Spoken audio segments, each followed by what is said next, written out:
नमस्कार मित्रों, मैं अनूप कुमार द्विवेदी एरिना एकेडमी से। जैसा कि हमारी टीम के द्वारा पहले भी बताया गया है कि हम छात्रों की विकास के लिए प्रतिबद्ध हैं और हमेशा ऐसे कार्य करते रहेंगे, आपको ऐसा उत्साहवर्धन करते रहेंगे जिससे कि आप अपनी क्षमता से अधिक कार्य कर जाए। मैंने मित्र शब्द का प्रयोग किया है और इसलिए किया है कि शिक्षक से बड़ा मित्र कोई हो ही नहीं सकता, क्योंकि शिक्षक ही ऐसा है जो पापान निवारयत योजयते हिताय, हमारे अवगुणों को दूर करता है और गुणों का विकास करता है। शिक्षक ही सच्चा पथ प्रदर्शक होता है और मित्र भी सही रास्ता दिखाता है। हमारे एकेडमी के द्वारा आपको सभी विषयों का सॉल्यूशन मिलेगा, जिससे जो भी प्रश्न आप पढ़ते हैं, देखते हैं, उनको हल करने में जो कठिनाई आती है तो वो आपके सारे प्रश्न हमारे इस टीम के द्वारा हल किए जाएंगे, जिससे कि आप सुगमता से उसको समझ सकें और आगे दिन प्रतिदिन उन्नति करते रहें। और हमारी टीम इसी में प्रयासरत रहेगी कि हम आपका निरंतर विकास करें, उन्नति की ओर आपको ले चलें। चलो चलते हैं, आज हिंदी के हल प्रश्न पत्र में हल करके देखते हैं इसको। हमारा पहला प्रश्न है, पेड़ बढ़ता गया, इस वाक्य में प्रयुक्त संयुक्त क्रिया का नाम बताइए। हमें संयुक्त क्रिया बतानी।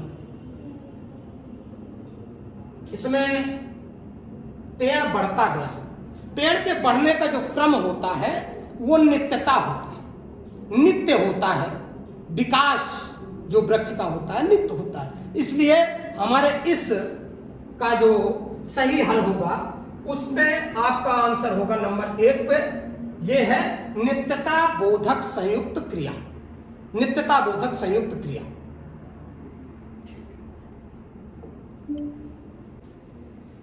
यह आपका दूसरा प्रश्न है, टिप्स भिड़ाना मुहावरे का अर्थ होगा।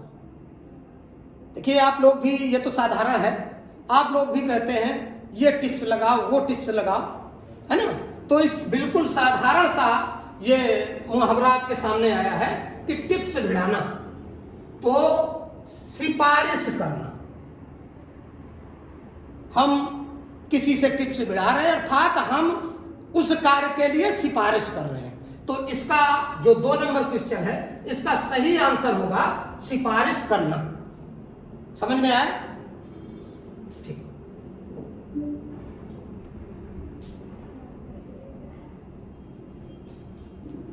देखिए ये आपका 3 नंबर जो प्रश्न है, इस वाक्य के रिक्त स्थान पर रेखांकित शब्द का उपयुक्त विलोम शब्द कौन सा होगा लिखना है। देखिए विलोम शब्द हमें देना है। वाक्य है, भारत में कहीं अतिवृष्टि से बाढ़ आती है तो कहीं, ये जो हमारा रिक्त स्थान है, ये जो खाली स्थान है, इस स्थान पर हमें इसका विलोम शब्द लिखना। अतिवृष्टि, अतिवृष्टि का विलोम शब्द होता है अनावृष्टि, इसलिए अनावृष्टि ही हमारा सबसे सही उत्तर होगा। तो इस क्वेश्चन का उत्तर होगा, भारत में कहीं अतिवृष्टि से बाढ़ आती है तो कहीं अनावृष्टि से सूखा हो जाता है।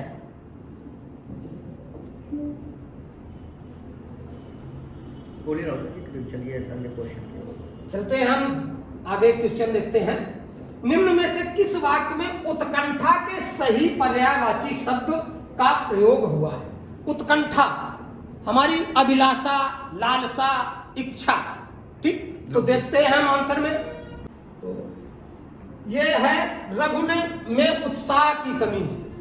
उत्साह, साहस, हिम्मत, हौसला।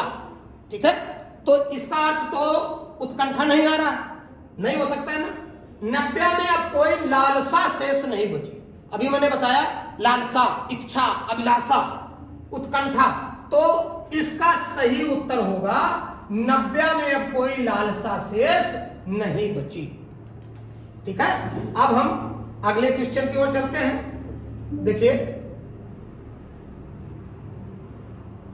लकड़ियों का समूह ये वाक्य के लिए एक शब्द रेखांकित पद समूह के बदले उपर्युक्त शब्द का प्रयोग कीजिए। अब इसके लिए देखिए कौन सा शब्द प्रयोग हो सकता है।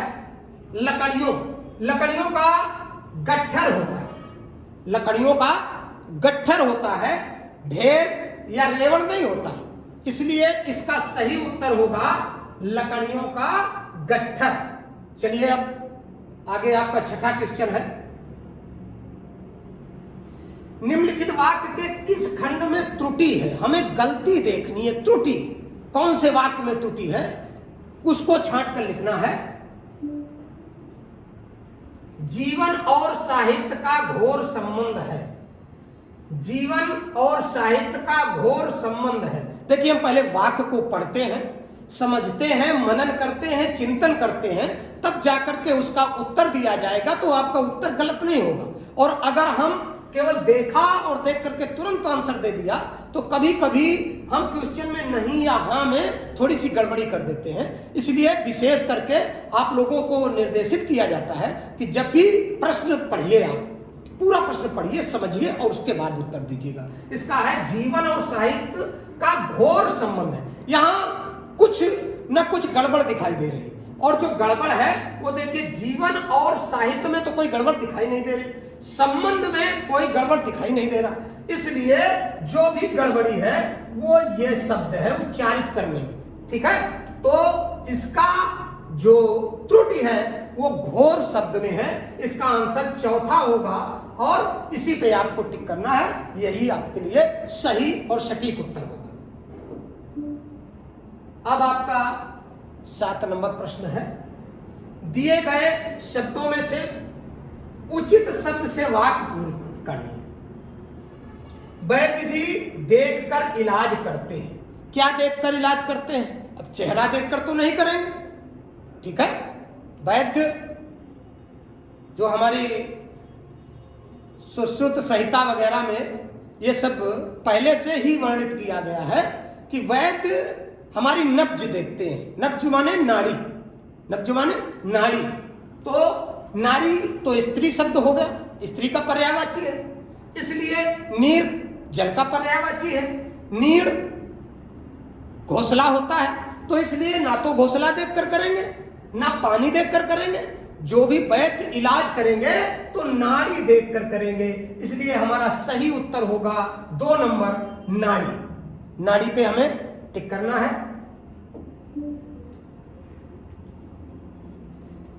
सरस्वती के पर्यायवाची शब्द से वाक्य की पूर्ति कीजिए। देखिए आप सब विद्यार्थी हैं और सबसे परम पूज्य जो है वो माँ सरस्वती है, जो ज्ञानदायिनी है, जो हमारी बुद्धि को बढ़ाने वाली है, हमारे गुणों को बढ़ाने वाली है, हमें ज्ञान देने वाली है।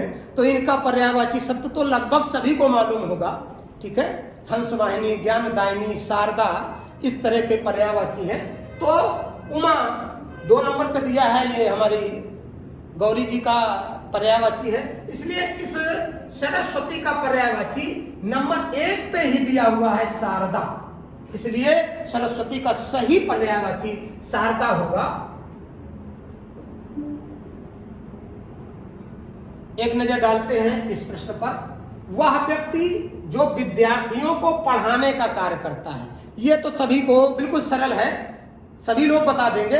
आप सब में जितने भी बैठे हुए सबको पता होगा कि इस में कौन सा इसका सही उत्तर होगा। वाक्यांश के लिए सार्थक जो सही अर्थों में इसका शब्द हो तो उसके लिए होगा शिक्षक शब्द, शिक्षा देने वाला अर्थात पढ़ाने वाला। तो इसका सही उत्तर होगा शिक्षक।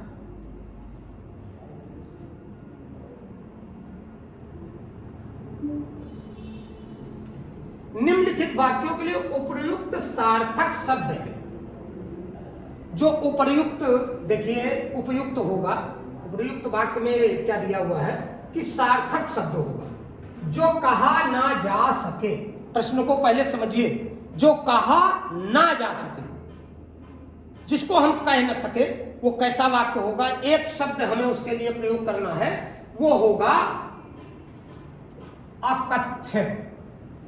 इसके लिए सही उत्तर 1 नंबर का होगा क्योंकि कहानी हो नहीं सकती, कहानी कही जा सकती है, ठीक है, कथन भी हम कहते हैं, लेकिन जो कहा ना जा सके उसका सही उत्तर होगा अकथ्य।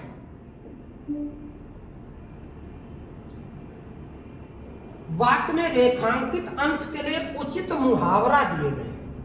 देखिए, उचित मुहावरा आपको ढूंढना है जो सबसे उपयुक्त होगा।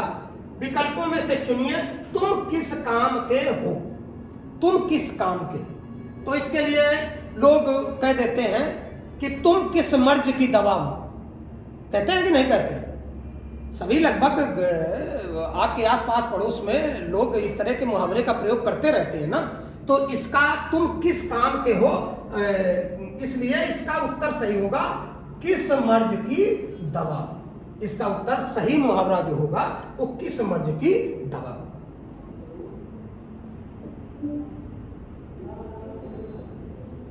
शरीर का कोई भाग वाक्यांश के लिए उचित शब्द। देखिए, भाग मीन्स होता है टुकड़ा, भाग मीन्स होता है टुकड़ा या अंश, ठीक।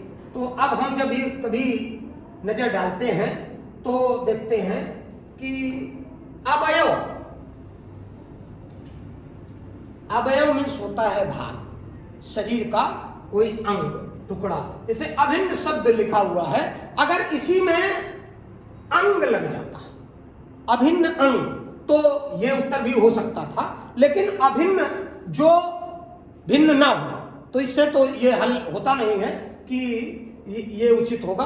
इसलिए अवयव शब्द ही सबसे ज्यादा उचित होगा। आपके इस 12 नंबर प्रश्न का जो उत्तर है वो है अवयव। निम्नलिखित वाक्य के किस खंड में अशुद्धि है? कौन सा वाक्य अशुद्ध लिखा है, किस वाक्य में त्रुटि है, हमें यह देखना है। हमको समझना है कि कौन सा वाक्य, हम पढ़कर देखते हैं कि किस वाक्य में त्रुटि है, किस वाक्य में अशुद्धि है। देखते हैं। गौतम बुद्ध ने पाली भाषा में उपदेश दिया।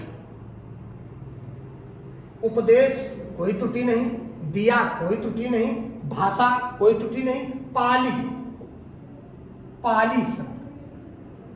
देखिए, पाली का अर्थ पालना भी होता है, पाली का अर्थ भाग भी होता है, दो पाली में, प्रथम पाली द्वितीय पाली। लेकिन जब भाषा का प्रयोग, जो हमारी भाषा है वो हमारी भाषा है पाली, पाली भाषा है, इसलिए पाली में अशुद्धता है। ये हमारी भाषा जो होगी वो होगी पाली, ठीक है। जैसे कि हम कह देते हैं कि भगवान रामचंद्र 14 वर्ष की अवधि के लिए, अवधि मीन्स समय, अवधि जो होता है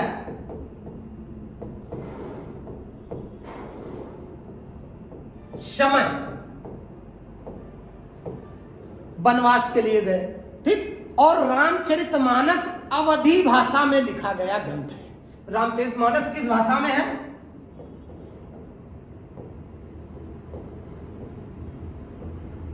अवधि। तो ये हमारी भाषा है, ये हमारी भाषा है। और यही आपका जो प्रश्न है वो भाषा संबंधित था। तो पाली भाषा नहीं है, पाली भाषा है, इसलिए जो अशुद्धि है वो नंबर 3 पे है, पाली, पाली। अगले प्रश्न पर देखते हैं। कर्ण खाने बीच मिठाई लाया। उपरोक्त वाक्य में कारक संबंधी त्रुटि पहचान कर निम्नलिखित में से हमें छांट करके देना है कि कर्ण खाने बीच मिठाई लाया। शुद्ध क्या हो सकता है? ये कैसे हम इस वाक्य को लिखें कि कोई अशुद्धि न रहे? तो पहला हमारा देखिए लिखा है कर्ण खाने साथ मिठाई लाया। ये तो नहीं बनता है, खाने साथ क्या होता है? कर्ण खाने की मिठाई लाया, मिठाई खाने की ही होती है, ठीक है। तो इसमें भी शुद्धता दिखाई नहीं दे रही। कर्ण खाने बाद मिठाई लाया, खाने के बाद अगर होता तब भी कुछ उस पर विचार किया जा सकता था, लेकिन कर्ण खाने के लिए मिठाई लाया, यही सबसे उपयुक्त आंसर होगा। आप सभी भी ये जो 14 नंबर प्रश्न है इसका सही हल होगा 4 नंबर, करण खाने के लिए मिठाई लाया। सुनैना खाना खा रही है, उपरोक्त वाक्य का भाववाच्य में रूपांतरण होगा। देखिए भाववाच्य में हमें रूपांतरण करना है कि सुनैना खाना खा रही है। तो सुनैना खाना खा रही थी, भाववाच्य में परिवर्तन नहीं हुआ, केवल काल में परिवर्तन हुआ। काल में परिवर्तन हुआ तो ये उत्तर सही नहीं होगा।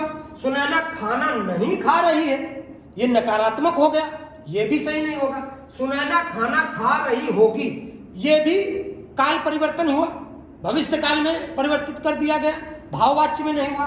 तो सही उत्तर हो गया सुनैना से खाना नहीं खाया जाता है। इसलिए इसका सही जो विकल्प है वो है 4 नंबर विकल्प कि सुनैना से खाना नहीं खाया जाता। ये भाव पर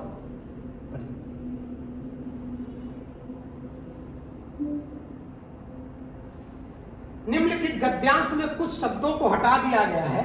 दिए गए विकल्पों की सहायता से रिक्त स्थानों की पूर्ति कीजिए। प्रत्येक संख्या के लिए सबसे उपयुक्त विकल्प का चयन करना है। देखिए एक पैराग्राफ पूरा दिया गया है, ठीक, जिसमें हमें छांट करके उत्तर लिखना है कि कौन सा उत्तर उपयुक्त होगा। ये एक साथ ये 5 प्रश्न आपके आते हैं जो आपको हल करने होते हैं। पहला देखिए है मैत्री भाव सकारात्मक तथा, अब ये रिक्त स्थान हमें भरना है। किस शब्द के द्वारा कौन सा शब्द उपयुक्त होगा इसके लिए 4 ऑप्शन देखिए आपके लिए दिए। नकारात्मक, तो सकारात्मक नकारात्मक ये तो विलोम हो जाएगा, उल्टा हो जाएगा, ये तो हो ही नहीं सकता है। निम्न तो हो ही नहीं सकता है, मैत्री भाव निम्न कभी होता ही नहीं है, मैत्री भाव हमेशा उच्च होता है। सबसे पहले ही मैंने आज वीडियो में बताया था कि मित्र वही है जो हमें उन्नत की ओर ले चले, हमारा भाव उच्च होना चाहिए, उच्च भाव वाला होना चाहिए। तो इसलिए इसका सही उत्तर होगा उच्च। अब लोगों को दिखाई दे रहा है इधर, ये आपका होगा उच्च। 3 नंबर पहले क्वेश्चन का अर्थ आपका जो निकला सबसे सही वो है उच्च। इसलिए इस रिक्त स्थान पर हम क्या लिखेंगे, उच्च। अब नंबर 2 पर आते हैं हम। नंबर 2 आया रिक्त स्थान 2 की पूर्ति के लिए सबसे उपयुक्त विकल्प का चयन कीजिए। सबसे उपयुक्त विकल्प देखिए, मित्रता ऐसा उपहार है जो को प्राप्त होता है। अब किसको प्राप्त होता है उसके लिए देखिए ये 4 ऑप्शन दिए हुए हैं। गरीब को प्राप्त होता है, सबको प्राप्त होता है, अमीर को प्राप्त होता है, भाग्यशाली को प्राप्त होता है। देखिए मित्रता अमीर और गरीब नहीं देखती। सच्चा मित्र जिसको मिल जाए तो समझ लेना चाहिए कि उसे खजाना मिल गया, क्योंकि सच्चा मित्र हमारी औषधि की तरह होता है, दवा की तरह होता है। जैसे दवा हमारे रोगों को दूर कर देती है, उसी तरह मित्र भी जो सच्चा मित्र होता है वो हमारे अवगुणों को दूर कर देता है। तो ये अगर मित्र मिल जाए ऐसा तो उसे अपने आप को भाग्यशाली समझना चाहिए। क्या समझना चाहिए, भाग्यशाली। इसलिए इसका सही उत्तर जो होगा वो होगा भाग्यशाली।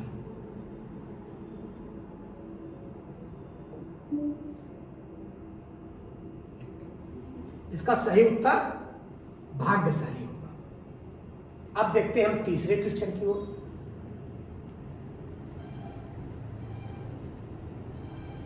इसमें 4 ऑप्शन दिए हुए हैं। खुशी, उत्साह, भलाई, पश्चाताप। खुशी, उत्साह, भलाई और पश्चाताप। प्रश्न की तरफ देखते हैं हम लोग क्या है। ये तो हमारा हो गया। सच्चा मित्र वही होता है जिसके कारण हमें कभी भी भलाई ना हो। ये तो उत्तर नहीं हो सकता है, ठीक है। इसलिए इसका सही उत्तर होगा खुशी, उत्साह, भलाई, पश्चाताप। यानी हमें अच्छा मित्र मिल जाए तो कभी पश्चाताप नहीं करना पड़ेगा, हम उसके भरोसे रह सकते हैं। तो सही उत्तर आपका होगा पश्चाताप। ये आपका सही उत्तर है।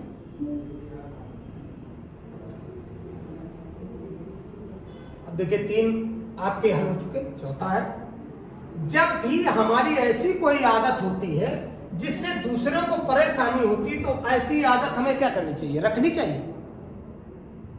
हमें ऐसी आदत बनाए रखनी चाहिए, या उन आदतों को गिनाना चाहिए, या अपना लेना चाहिए जिससे किसी को परेशानी हो। जिससे किसी को परेशानी हो तो क्या करेंगे? हम उस आदत को छोड़ देंगे जिससे किसी को परेशानी ना हो। तो इसलिए इसका सही उत्तर आएगा छोड़ने। ठीक है, सही उत्तर हमारा क्या होगा? छोड़ने में। जो छोड़ने में भलाई, इसका चौथा जो होगा वो होगा हमारा छोड़ने में हमें भलाई। पांचवा इसी के साथ देखते हैं हम लोग। ये हमारे उपयुक्त शब्द दिए, भयानक, परेशान, सामाजिक और दिखावा। प्रश्न देखते हैं हम लोग। प्रश्न है हमारा, मनुष्य तो प्राणी है, कैसा प्राणी है? मनुष्य कैसा प्राणी है? 4 ऑप्शन दिए हुए हैं।